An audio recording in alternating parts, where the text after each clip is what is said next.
बिस्मिल्लाहिर्रहमानिर्रहीम अल्हम्दुलिल्लाहि रब्बिल आलमीन वस्सलातु वस्सलामु अला सय्यिदिल अंबिया वल मुरसलीन अल्लाहुम्मा सल्ली अला सय्यिदिना व मौलाना मुहम्मदिन व बारिक वसल्लम वसल्लि अलैहि।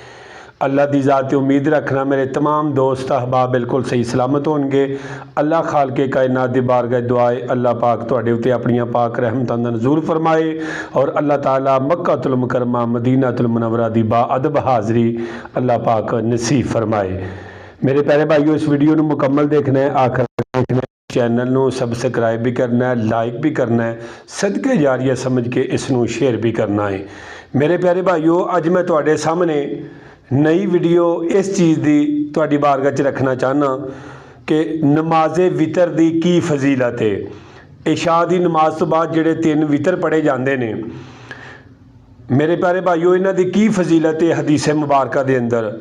सब तो पहली हदीस मुबारक सवाल किया जाता है कि नमाज़े वितर की फजीलत क्या है।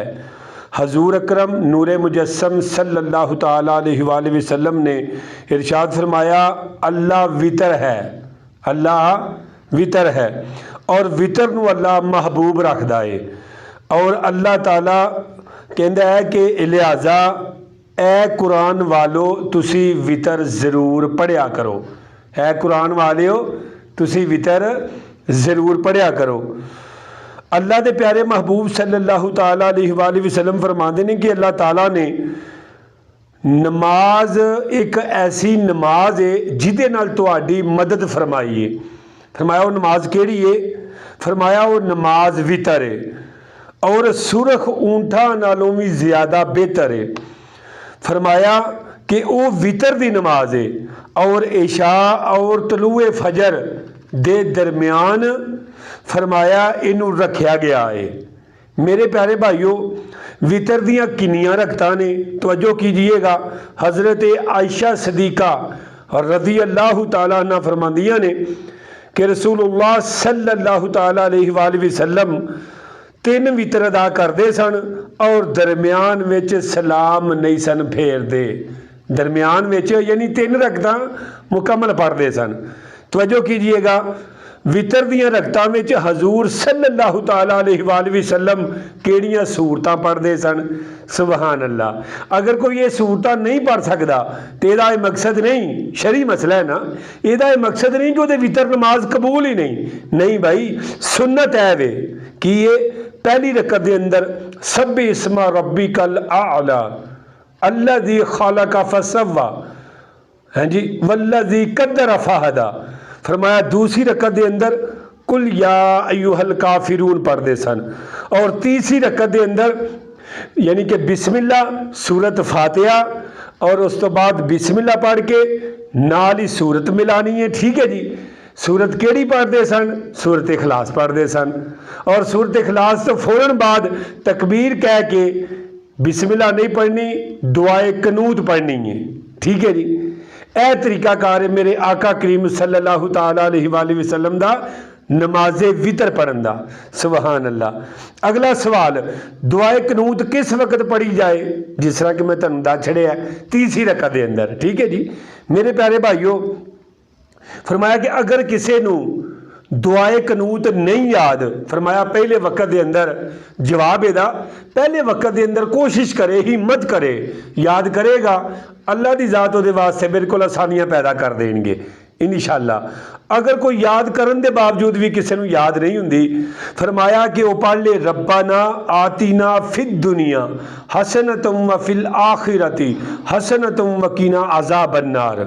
हैं जी, दा तर्जमा है, अल्लाह ए हमारे रब सानू दे दुनिया में भी भलाई और आखिरत में भी, और सानू बचा दोजख दे अजाब कोलों, अजाबे दोजख कोलों सानू निजात दे दे। फरमाया कि अगर कोई रब्बना आतीना फिद दुनिया ये दुआ नहीं पढ़ सकता, ये भी उन्होंने याद नहीं, फरमाया वो 3 मरतबा पढ़ ले अल्लाहुम्मा गफिरली अल्लाहुम्मा गफिरली अल्लाहुम्मा गफिरली। ठीक है जी। और इस तो अलावा भी अगर कोई सूरत इखलास पढ़ना चाहता 3 मरतबा आसानी समझदा कि भाई मैनू ज़्यादा आसान है, तो कोई गल नहीं, वो सूरत इखलास 3 मरतबा पढ़ ले और रुकू च चला जाए, अपनी नमाज मुकम्मल कर ले। अगला सवाल, अगर कोई दुआए कनूत पढ़ना भुल जाए तीसरी रकत के अंदर, ਉਹਦੇ वास्ते की हुक्म है? फरमाया कि अगर दुआए कनूत पढ़ना भुल जाए तो वह अताहियात बैठे, एक तरफ सलाम फेरे, दो सजदे करे, ठीक है जी, यानी कि सजदा साफ करे, वो वापस नहीं लौटेगा, वो अगे नहीं जाएगा, ठीक है, सजदा साफ कर ले, नमाज वितर वो कबूल ही कबूल ने, यानी कि मकबूल ही ने।